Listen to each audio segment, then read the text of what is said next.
Hello friends, I am your teacher from Guru Ramdas College of Pharmacy, Malot. Today we start your next lecture of pharmacology and toxicology. The next chapter is anti-inflammatory agents. In the previous chapter, we deal with analgesics and antipyretics. As we seen that aspirin or salicylic acids are also used as anti-inflammatory drugs,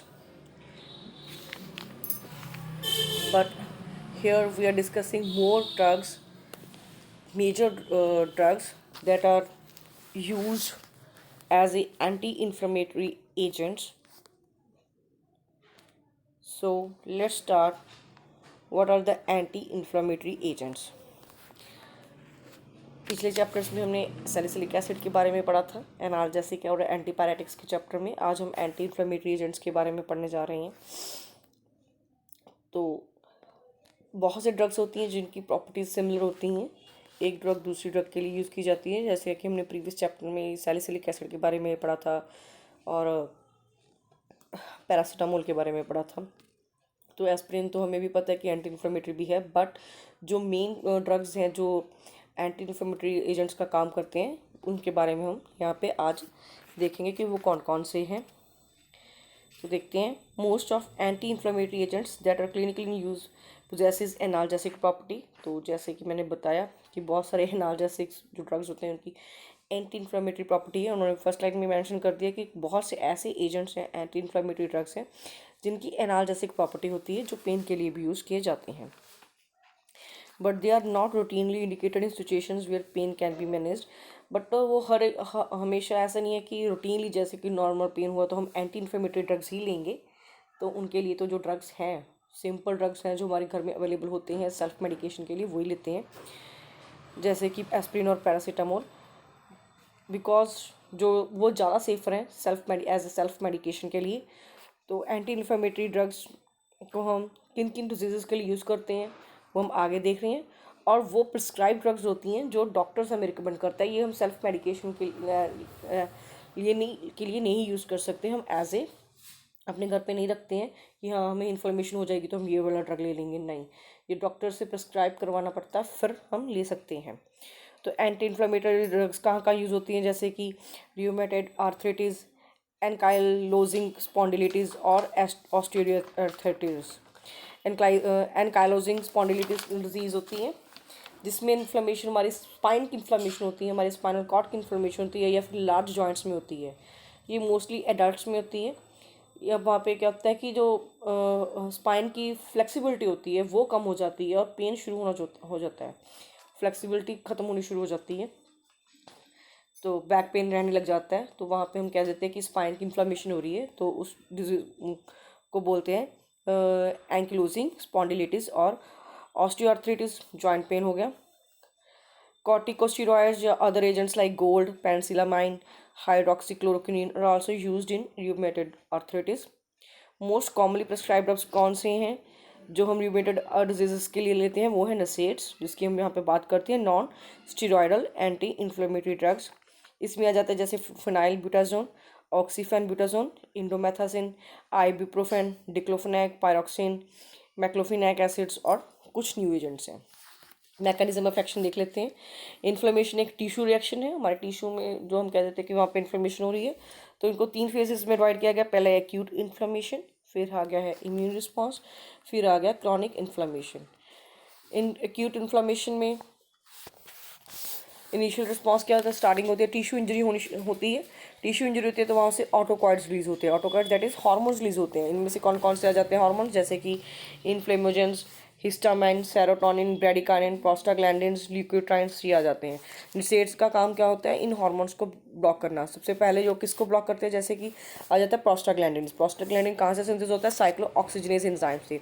तो निसेट्स को क्या काम करना है, cyclooxygenase enzyme की synthesis को block करना है। साइक्लोऑक्सीजनेज भी का पाथवे भी है यहाँ पे। तो नेक्स्ट पेज पे इसका फिगर भी दिया गया है। तो साइक्लो हमें फिगर के बारे में एक बार देख लेते हैं। जैसे ही सेल की डिस्टर्बेंस होनी शुरू हो जाती है वहाँ पे फास्फोलिपिड्स ब्रेक होते हैं। फास्फोलिपिड्स ब्रेक होते हैं तो फास्फोलिपिड्स ब्रेक होते हैं। तो यहाँ पे दोनों मैकेनिज्म दिखाए हुए हैं, एक तरफ जो इनहिबिट करते हैं और दूसरी तरफ जो एक्ट करते हैं एंजाइम्स। फास्फोलिपिड्स को ब्रेक करने के लिए कौन सा एंजाइम्स आ रहे हैं? फास्फोलाइपाइज आ रहे हैं। फास्फोलाइपेज आगे फास्फोलिपिड्स को ब्रेक करके एर्किडोनिक एसिड ब्रेक करता है। एर्किडोनिक एसिड आगे तीन चीज़ों में डिवाइड होता है, ब्रेक होता है। लिपो ऑक्सीजनेज की हेल्प से वो ल्यूकोट्राइन्स बनाता है। साइक्लो ऑक्सीजनेज की हेल्प से वो प्रोस्टाग्लैंडिन्स की सिंथेसिस करता है और थ्रोम्बोऑक्सीन्स बनते हैं। प्रोस्टासाइक्लिन्स की वैसोडाइलेशन होती है। प्रोस्टाग्लैंडिन्स से आगे पेन और इन्फ्लेमेशन होती है। थ्रोम्बोक्सिन से ल्यूकोसाइट मॉड्यूलेशन होती है, वैसोकंस्ट्रिक्शन और platelet aggregation. Prostacyclin vasodilation pain और इन्फ्लेमेशन कॉज करता है। ल्यूकोसाइट से आगे इन्फ्लेमेशन होती है।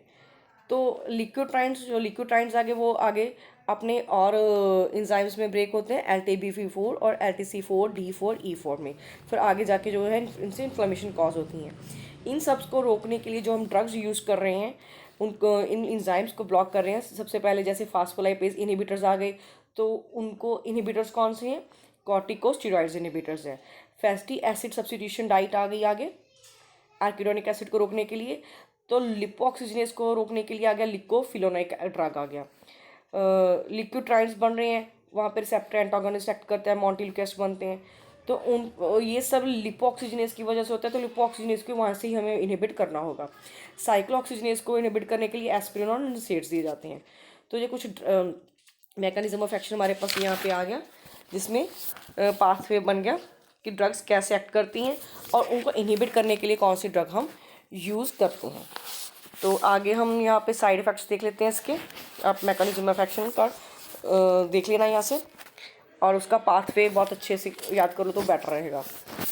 साइड इफ़ेक्ट्स कौन से आगे, जैसे कि मोस्ट कॉमन साइड इफ़ेक्ट्स आ जाते हैं, जैसे कि गैस्ट्रो इंटेस्टिनल डिस्कम्फर्ट, बोल सकते कि हमारे अंदर अल्सर्स हो सकते हैं GIT में, ठीक है।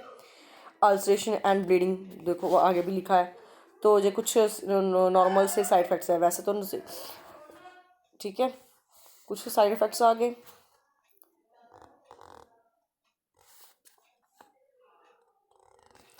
आगे हमने इसमें एक लिखा हो कि एस्प्रिन जो है बहुत ही पॉपुलर एंटी आर्थराइटिक ड्रग है। बहुत से फिजिशियन जो है इसे फर्स्ट लाइन एजेंट के तौर पे यूज़ करते हैं, बजाय इसके कि वो NSAIDs जो हैं non steroidal anti inflammatory drugs को वो प्रेफर करें। क्योंकि कुछ होते हैं कि क्योंकि ये एस्प्रिन को बहुत सेफर ड्रग माना गया है, इसका सेफ्टी मार्जिन हाई है एज़ कम्पेयर टू NSAIDs। तो जो पेशेंट्स एस्प्रिन और या को रिस्पॉन्स नहीं करते, उनके लिए NSAIDs सेकेंड लाइन ड्रग के तौर पे ये रिकमेंड करते हैं। तो who experience gastric distress should take enteric coated tablets.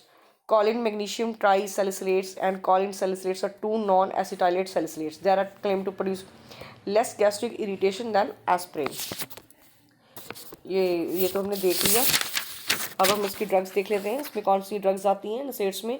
Phenyl butazone का one of the oldest drug है, जो हम रियूमेटॉइड आर्थराइटिस में यूज़ करते हैं, ठीक है। बट अब इसका लिमिटेड यूज़ होता है और बैन ही होगी एक तरह की इसके साइड इफ़ेक्ट्स होने की वजह से। ये कोटेड टैबलेट्स में अवेलेबल है। ऑरल एडमिनिस्ट्रेशन का रूट है इसका 300 to 600 mg डेली डोज है। Drug may be taken with meals to avoid gastric irritation, मतलब एसिडिटी ना हो जाए तो मील्स के साथ देते हैं, आफ्टर मील देते हैं, पहले खाली पेट नहीं देते। नेक्स्ट है ऑक्सीफेनबुटाजोन। इसका जो मार्केट प्रेपरेशन नाम है वो है सगनेरल। It is one of the active metabolite of phenylbutazone. उसका ये मेटाबोलाइट आ गया, उसका सेम फार्माकोलॉजिकल एक्शन है और टॉक्सिक प्रोफाइल है। It are also taken with meal और विद मिल्क और antacid in dose of 300 to 600 mg daily to avoid gastric discomfort. It is no more use due to toxic side effects, अब ये use में नहीं है। Next आ गया indomethacin, widely use है रियूमेटॉइड आर्थराइटिस में and related disorder, arthritis related disorders में। टॉक्सिसिटीज़ की कम है, एनाल्जेसिक है, एंटीपायरेटिक भी है और एंटी इन्फ्लेमेटरी प्रॉपर्टी भी है। As same dose of salicylates, dose इसका 25 to 75 mg है, ट्वाइस और thrice a day. Drug may be administered along with meals to lessen the gastric irritation. फिर सेम है, एसिडिटी ना हो जाए इसलिए इसको मील्स के साथ ही लेते हैं, खाने के साथ लेते हैं। डोज इंक्रीज भी करनी पड़े तो हम कर सकते हैं बाई 25 mg वीकली इंटरवल्स पर। Some patient do not tolerate more than 100 mg, क्योंकि यहाँ पे लिखा है कि कुछ पेशेंट इसको 100 mg से ज़्यादा टॉलरेट नहीं कर सकते, वो साइड इफेक्ट्स या इरिटेशन हो सकता है। नेक्स्ट है sulindac, closely related to indomethacin but suppose to be less toxic, side effects कम है।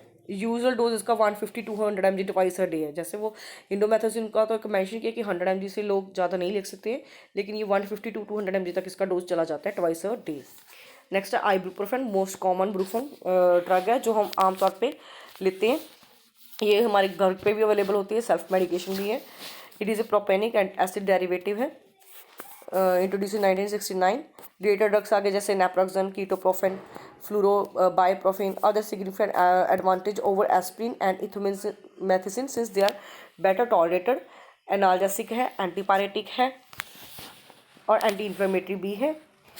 एक्टिविटीज की slower weaker than aspirin. These agents also inhibit prostaglandin synthesis. They also prolong bleeding time भी increase करते हैं। Given dose क्या है इसका 400 mg mention है, 4 to 6 hours, ठीक है। The drug may be given with milk और food to minimise the GIT side effects. Next again naproxen, better tolerated है, फुली एब्जॉर्ब्ड है, highly bound to plasma proteins. Recommended dose 250 to 500 mg dose है, ठीक है। इसके side effects जैसे कि fluid retention, hypertension या हार्ट फेलियर।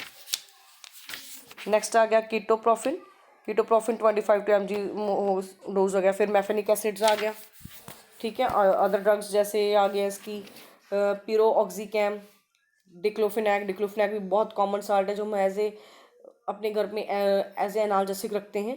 तो फर्स्ट लाइन ड्रग है, लेकिन ये एंटीपायरेटिक भी है और एंटी इन्फ्लेमेटरी भी है। फिनाइलएसिटिक डेरिवेटिव है, inhibit the prostaglandin synthesis, first pass metabolism and highly bound to 99% to plasma protein. इसके साइड इफेक्ट्स आ गए gastrointestinal side effects including bleeding आ गया, अल्सरेशन आ गया, परफोरेशन आ गया।